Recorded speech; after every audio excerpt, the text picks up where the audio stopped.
the Ramadan, related to Ramadan. What does it mean? Okay, Bismillah ar-Rahman ar-Rahim, Alhamdulillahi Rabbil Alameen, wa salatu wa salam ala Rasulillah al-Amin, Baraka wa ala alihi wa FM. sahbihi ajma'in, wa man sara ala nahji wa iqtafa athara ila yawmi din, amma ba'd. Bismillah ar-Rahman ar-Rahim. I begin by praising Allah Tabaraka wa Ta'ala and the bear witness that there is nobody that is worthy of worship except Allah Tabaraka wa Ta'ala, and I bear witness that Muhammad sallallahu alaihi wasallam is his messenger.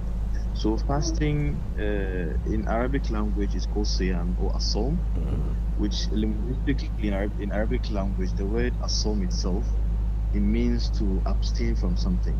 And that, if you look at Surah Maryam, Allah Tabaraka wa Ta'ala mentions something like that on the tongue of Maryam alayhi salatu wasalam, and she said that inni nadartu lirrahmani sawma, that I have vowed lirrahman, for the most merciful, which is Allah Tabaraka wa Ta'ala, to sawman, which is to abstain from something. And that abstaining from what? Speech.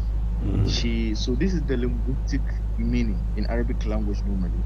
When it comes to the Sharia, in the fiqh, the jurisprudence, the sawm, the normal definition that we all know is that to abstain from food, and to abstain from drink, to abstain from sexual intercourse, from going to sunset with the intention of worshiping Allah Tabaraka wa Ta'ala. But this is a little bit tricky because this normal definition that we all have is a little bit not complete in some way.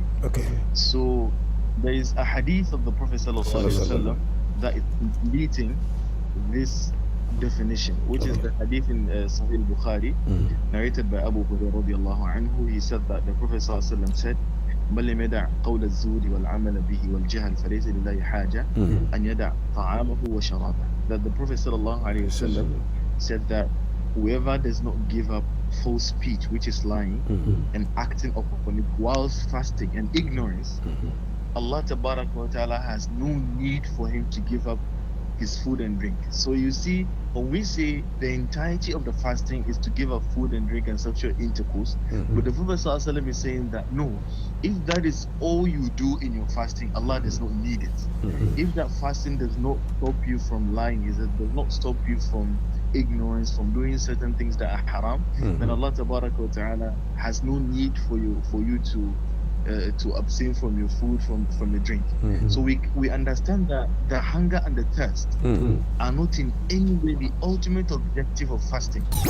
They are Baraka FM. So they are means to achieve something, right? So we limit the fasting to the outward aspect of it, which is the hunger and the thirst. We're actually not really understanding the fasting itself.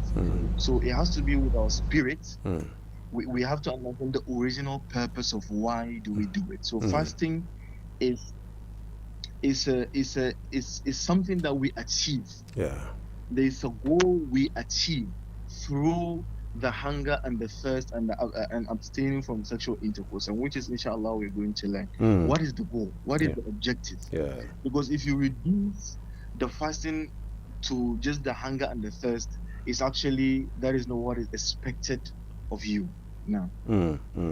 So in that regard, you could find fasting not only in Islam and throughout civilization. It means religion and civilization. You could realize that we've had fasting, and we still having fasting, and we continue to have fasting.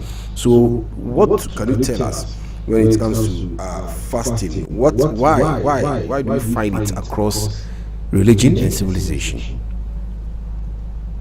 Yes, so Allah Tabaraka wa Ta'ala himself, in the ayah that he prescribed fasting upon us, in Surah Al-Baqarah, Allah Tabaraka wa Ta'ala said, الَّذِينَ آمَنُوا كُتِبَ عَلَيْكُمُ الصِّيَامُ كَمَا كُتِبَ عَلَى الَّذِينَ مِن قَبْلِكُمْ. O you who have believed, fasting has been prescribed upon you as it was prescribed upon those before you. So you understand that in this verse, we understand that fasting did not start with the Prophet Muhammad sallallahu alaihi wasallam. It is an ancient worship. If you look at so many civilizations across history, across regions, across religions, it's found everywhere.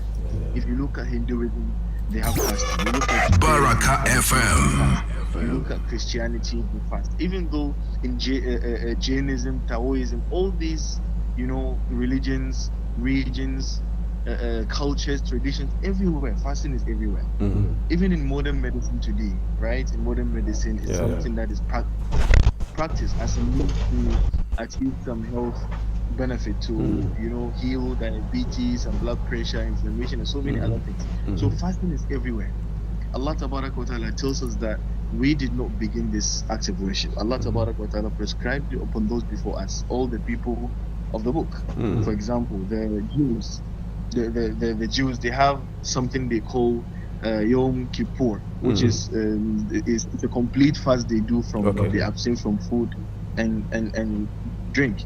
So why do we find fasting is all in all these civilizations, in all these religions? Why?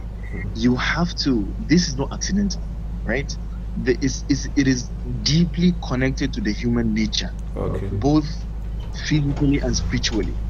It is something that, if you look at all these religions, they fast because it's something that helps the human being regulate our desire. We regulate our desire. We regulate our ego. We regulate our attachment to the material world. If you look at how, for example, in the Hindu culture, how they do it, in the Chinese also, the way they practice, even though the way we fast differs, right? The way the Christians and the Jews fast is different from how we fast today. Now I think we can go on. Okay. All right. So the next thing is, now if you find this to be something that is cut across religion and then civilization, now the next thing is, what is the main reason, what's the purpose for which we fast as Muslims? Now, this